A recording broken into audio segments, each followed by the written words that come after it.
Kano ke kabenje akagwawo ku ntandika y'omwezi guno mu bitundu by'e Kabale Bugonzi ku luguudo oluva e Kampala okudda e Masaka oluvannyuma lwa bbaasi ya Jaguar eyali egenda e Kigali mu Rwanda okwambalagana ne Fuso okukakkana ng'abantu 8 baluguzeemu obulamu n'abalala ne balumizibwa. Akabenje kano kagwawo saa 8 ogw'ekiro. Poliisi yateebereza nti kandibanga kavudde kuvugisa kimama era olunwe yalusimba mu mugoba wa bbaasi.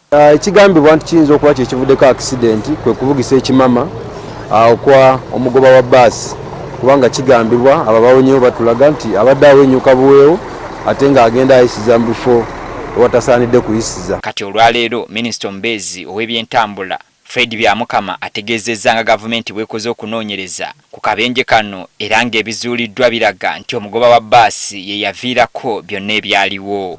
Yali atambula ng'avugisa ekimama ate nga mu maaso waliyo Fiso. Yali asuubira ayinza okuvuga mangu Fise n'agiyitewo. Naye yali ajja kubanga yali mu right of way eyiye wa Fiso. Kati agenda okutegera wa Fiso agenda mukuba head on collision.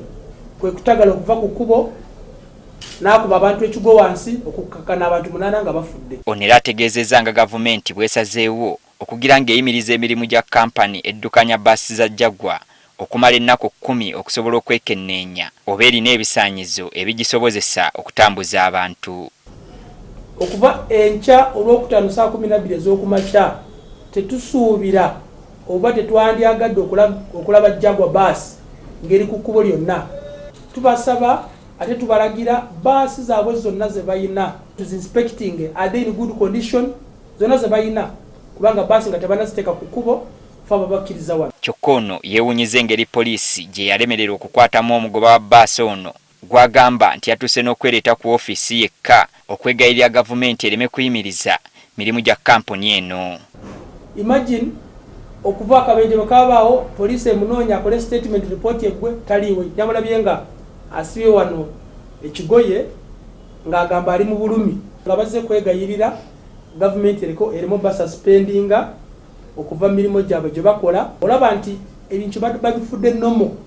Mu ngeri y'emu minisita awadde kampuni eddukanya bbaasi za Gateway Nsalessale wa sabbiiti emu okuwaayo omugoba wa bbaasi alabikira mu katambi ng'avuga mu ngeri eteeka obulamu bw'abantu mu matigga. Bwe banaaba balemereddwa okuleeta oyo driver waabwe tujja kubabuulira after 7 days kye tubakozeeko kubanga tetujja kulinda obubenje bubeewo mukaaba ambulance ziriwo zitwala abafudde abamenyesa amagulu. Mu mwezi gw'Omunaana poliisi yategeeza ng'abantu abasukka mu 7 bwe baafiira mu bubenje obwagwa ku nguudo Mwasanjala mu bbanga lya wiiki emu era ng'embeera eno poliisi yategeeza nti yava kuvuga ndiima kw'ossa n'okuvugisa ekimama.